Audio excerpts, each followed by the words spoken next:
Hello bachcho, let's read this question.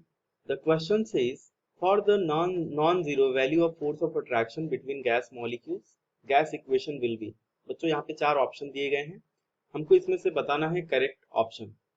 इस question को solve करने के लिए बच्चों जो की कॉन्सेप्ट है हो जाएगा, आपका की कॉन्सेप्ट हो जाएगा बच्चों van der Waals gas equation.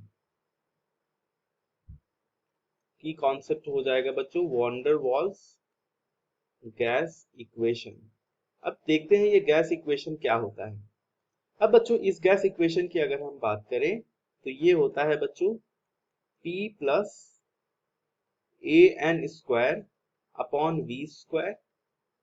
यहाँ पे होता है बच्चों V minus n b is equal to N R T. अब बच्चों यहाँ पे जो P है ये इंडिकेट करता है प्रेशर को,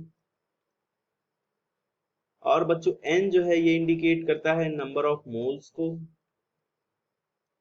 V बच्चों इंडिकेट करता है वॉल्यूम को, B जो है बच्चों B यहाँ पे जो है ये इंडिकेट करता है वॉल्यूम करेक्शन को, ये इंडिकेट करता है वॉल्यूम करेक्शन को, A जो है बच्चों ये इंडिकेट करता है प्रेशर करेक्शन को, और कलेक्टिवली बच्चों A और B को हम वॉन डेर वाल्स कांस्टेंट बोलते हैं। R जो है बच्चों ये है आपका गैस कांस्टेंट, और T है बच्चों आपका टेम्परेचर। अब देखिए यहाँ पे ये कह रहा है non zero value of force of attraction. अब बच्चों यहाँ पे ए और बी के बारे में आपको समझना होगा। अब बच्चों जो ए होता है, ये ए जो होता है, ये बच्चों ए जो होता है ये इंडिकेट करता है किसको, ये इंडिकेट करता है बच्चों interactive interactive forces between between the particles of gases, particles of gases, या फिर बच्चों आपको बच्चों बोल सकते हो interactive force between gas, right.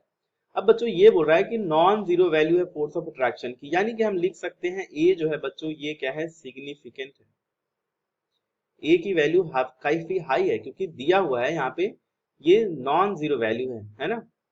तो बच्चों हम यहाँ पे क्या कर सकते हैं, अब आप ध्यान से देखिए यहाँ पे जो एन बी है बच्चों, ये एन बी जो है ये क्या इंडिकेट करता है, ये बच्चों इंडिकेट करता है this is the approx volume, volume यहाँ पे अप्रॉक्स टोटल वॉल्यूम लिखना चाहिए मुझे, है ना, approx total volume occupied occupied by the molecules molecules.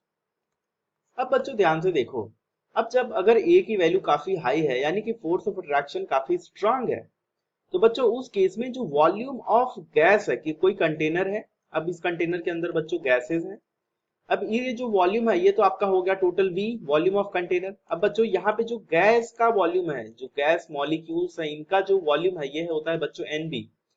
तो इसीलिए V माइनस NB हम इसलिए लिखते हैं बच्चों क्योंकि इतना स्पेस अवेलेबल होता है इन गैसों को फ्रीली मूव करने के लिए, है ना।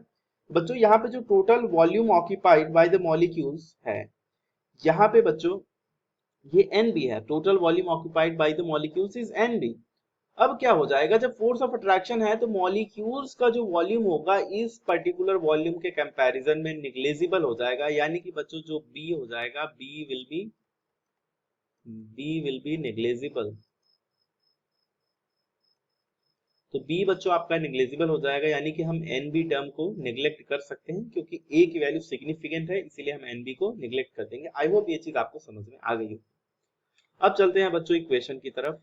अब हम इक्वेशन को लिख देंगे, तो बच्चों इक्वेशन था P plus A N square upon B square. तो बच्चों ये हो जाएगा V will be equal to N R T. अब बच्चों मल्टीप्लाई करेंगे तो PV प्लस ये हो जाएगा A N square V square into V will be equal to N R T. अब बच्चों यहाँ से अगर मैं बात करूँ, यहाँ से अपने को क्या मिल जाएगा, यहाँ से बच्चों मिल जाएगा PV will be equal to nRT minus an square upon v। तो ये बच्चों मिल गया इक्वेशन। अब हमको पता है कि हमारे ऑप्शन में यही इक्वेशन हमको पूछा गया है ना। आप देख सकते हो, तो बच्चों आपका ऑप्शन ए सही हो जाएगा। बाकी बच्चों ऑप्शन हमने देखा कि ऑप्शन बी सी डी ये तो मैच होंगे नहीं, क्योंकि आप सी देखो तो आइडियल गैस इक्वेशन है ना। और बाकी जो ऑप्शन है बच्चों ये अलग अलग गैस कंडीशंस के लिए हैं, तो हम इनको इग्नोर कर सकते हैं। और आपका जो हमने कैलकुलेशन करके देखा सिस्टमैटिक तरीके से, जो ऑप्शन मिल रहा है वो बच्चों ऑप्शन ए है। So hope you understood it well. Best of luck.